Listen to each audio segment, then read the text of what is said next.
Welcome to Biztech's Enterprise Technology Show, the show where we feature technology companies operating globally in the enterprise space and sharing insights about their solutions, how they innovate, and how they make a difference to their customers' businesses. Now, today our conversation with Amir Sohrabi, the Regional Vice President and Head of Digital Transformation, Emerging EMEA and Asia at SAS. SAS was founded in 1976 and is the leader in business analytics software and services. Now, Amir, welcome to the show. Brian, thank you very much for having me. I'm happy to be here. Now, Amir, could you start by giving us an overview of SAS and its history? Well, as you know, SAS has been around for over 4 decades. We've always been the pioneer in the space of advanced analytics, and our entire mission is to help transform a world of data into intelligence for our customers to be able to leverage and create that into innovation to drive their organizations forward. Now, could you give us an understanding of your footprint in the Middle East and Asia, which are your areas of responsibility?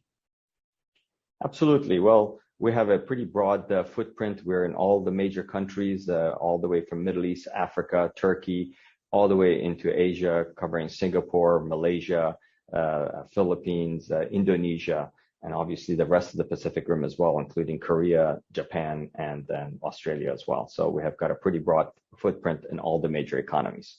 And in terms of sectorial focus, where are you particularly strong in? Well, I would say, look, we have a very strong footprint in the financial industry. That is, at the end of the day, the heart of the digital economy, I would say. We're also very strong in the telco space as well as the government space. So these are three core pillars that are very active for us.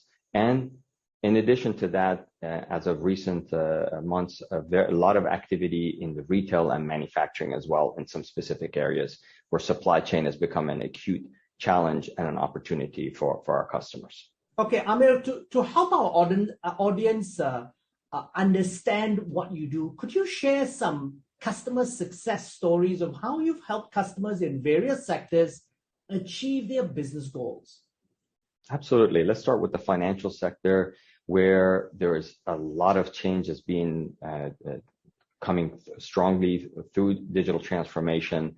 The financial sector, as I mentioned earlier, is the heart of the digital economy, which means it's transforming at a much faster pace as is catering to the new requirements. If we look at what's happening with digital banking as an example and the fintech revolution that's going on, that's bringing a lot of opportunities and risk at the same time to these customers that we have. In this space, we're very, very much active in the our risk platform, which is renowned for its accuracy, and also our fraud platform. So in one way, we help these organizations manage their risk and fraud. On the flip side of the coin, our customer experience platform, where we help these same customers in the financial industry really be able to cater new services to their customers to become more intimate with their customers.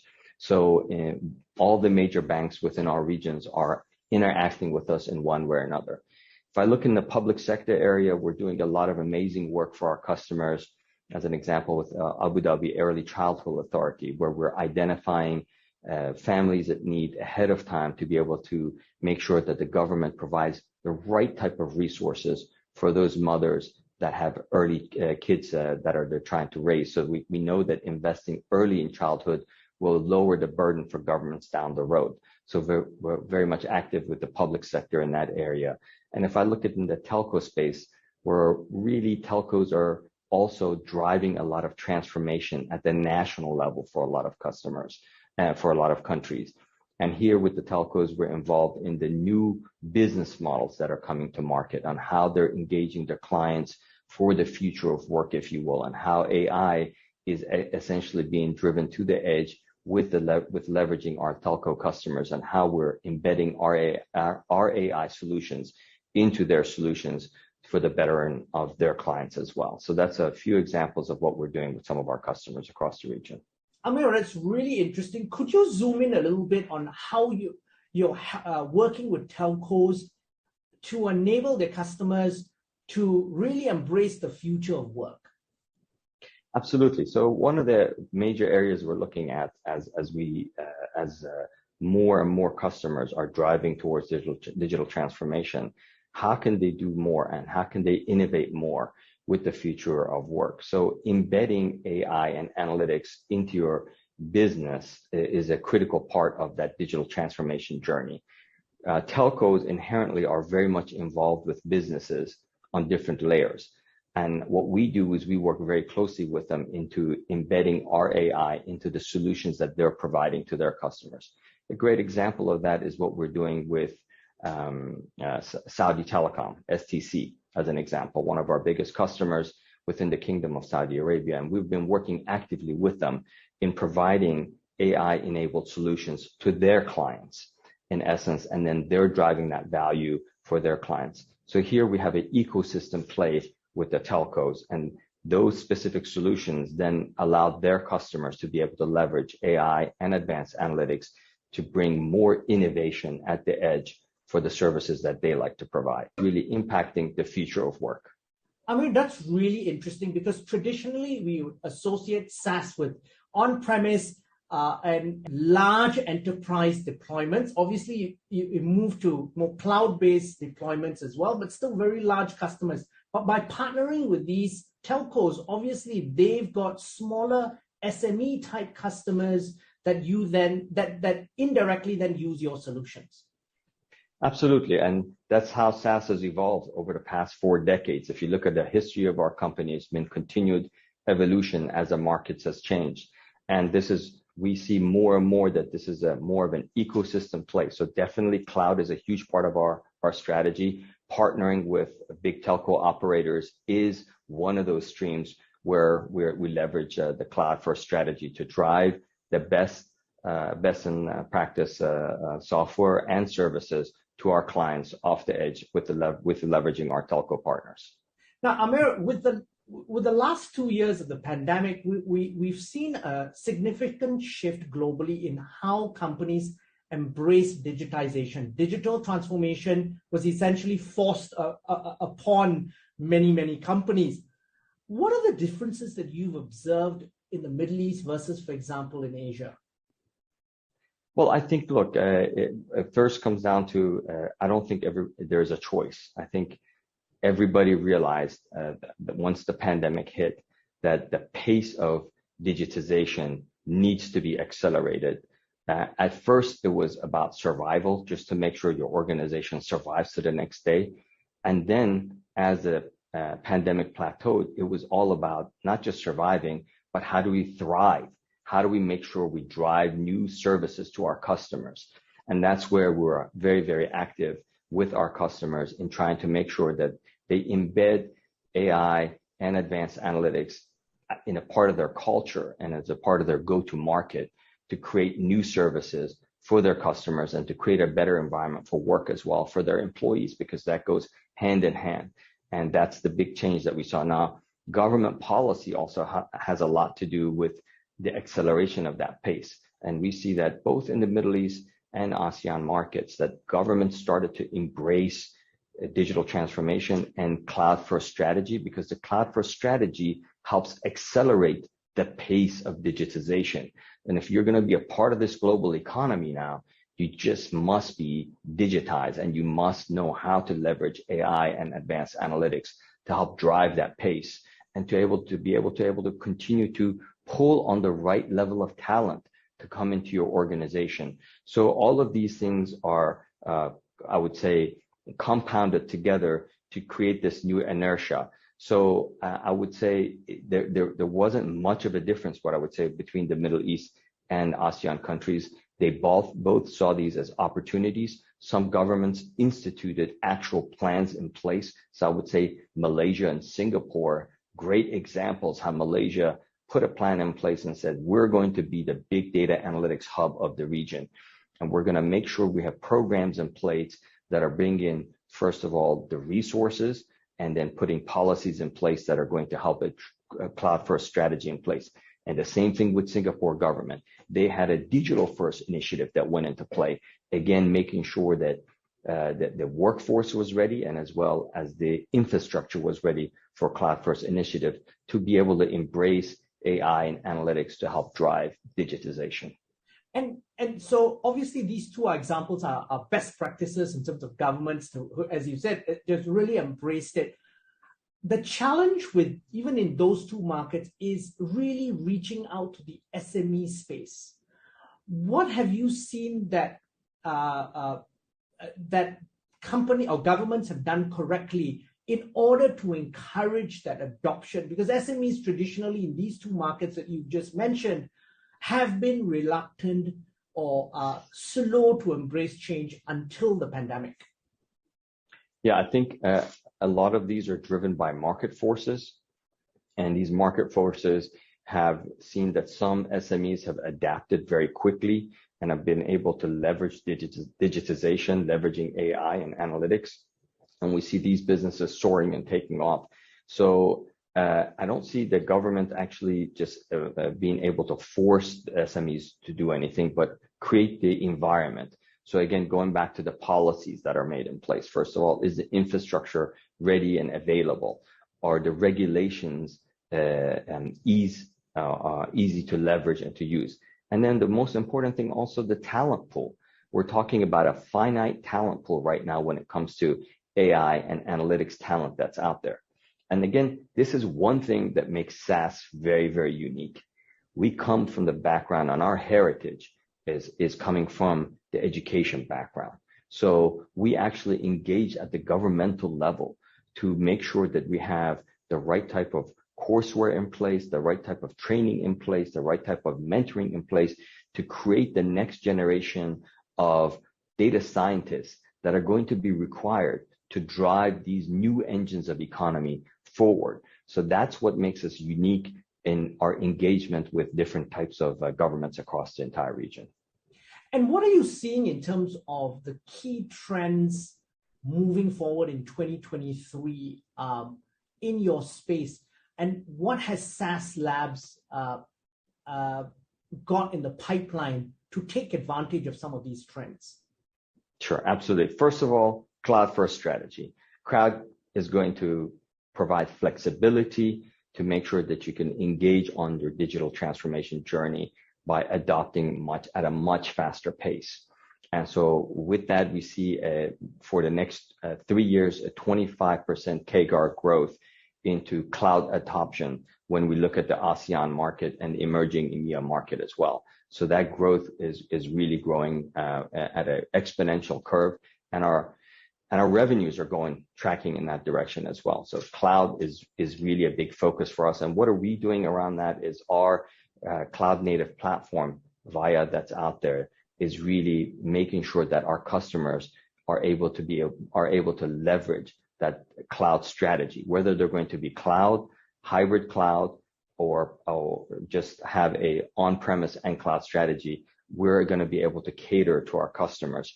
That again makes us pretty unique because it allows our customers to have a stepwise approach towards cloud adoption, as many of them are big enterprises and they need to have a stepwise approach. For those who need to be cloud native right off the bat, that's what our platform allows them to do as well. So we have that level of flexibility that allows our customers to be able to leverage the benefits of AI and vast analytics to enrich their business, to provide those new types of services to their customers.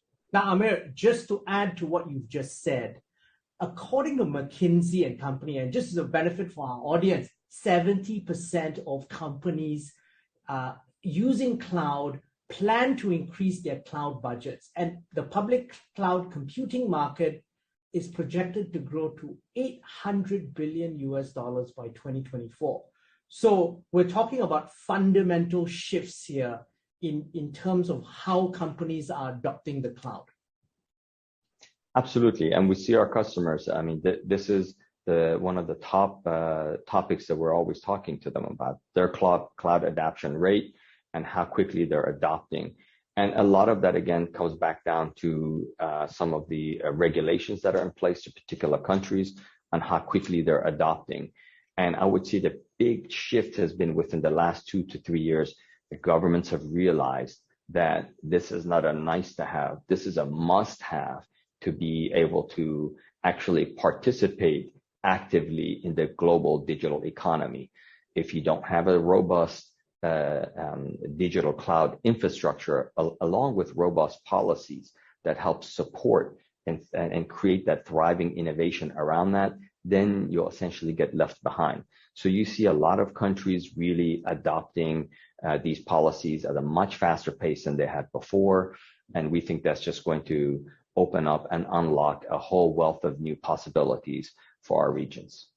You know, Amir, you touched upon several times during our interview so far the question of talent. And I want to zoom in on something that SAS has been very well known for in the tech industry, a very unique culture. So as far back as 2013, the Great Place to Work Institute named SAS as the world's best multinational workforce. And looking at your background, you've worked in SAS for many years, but you've actually left them and joined them twice. Share with us what makes this culture at SAS unique. And again, this is all around talent retention, and there's some lessons to be learned there.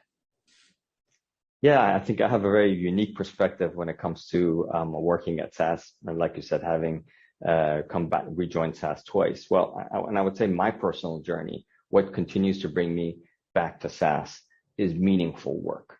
I think when you do meaningful work, it's completely transformative for you as an individual, as a leader, and what you can do for your team member and your customers. And that's what we do at SAS. We touch lives.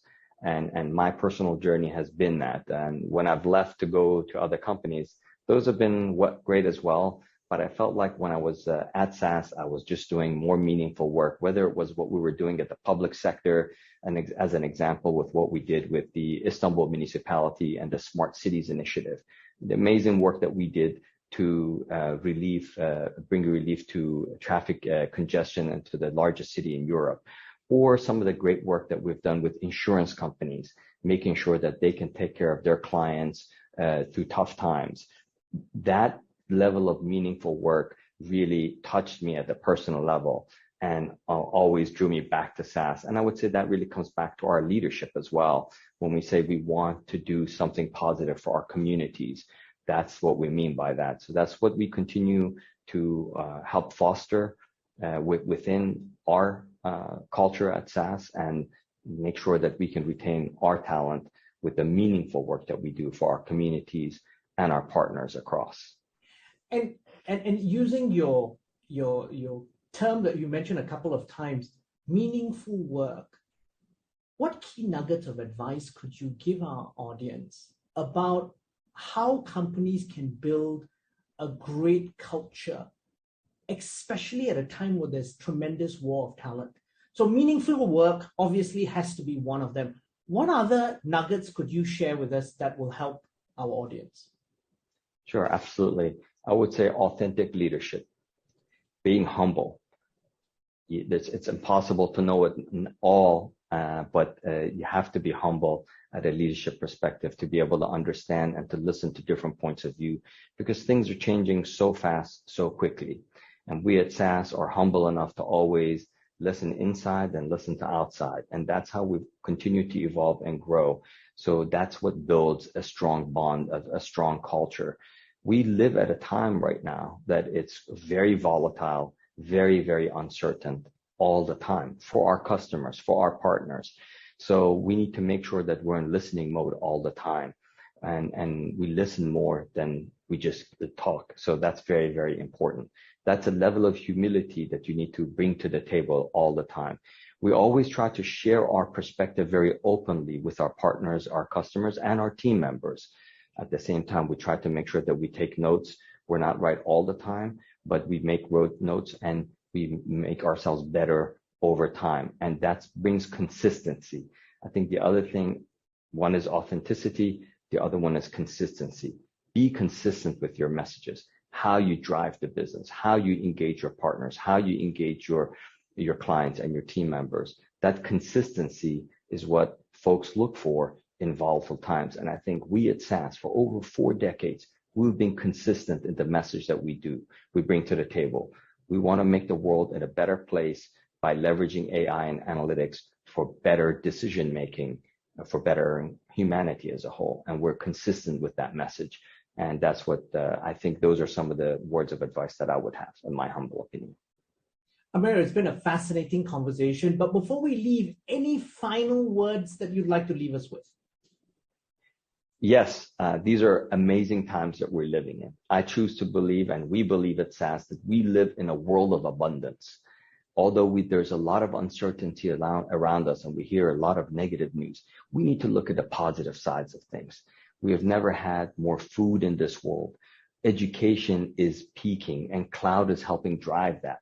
When you look at what cloud is doing for education, it's equalizing the world.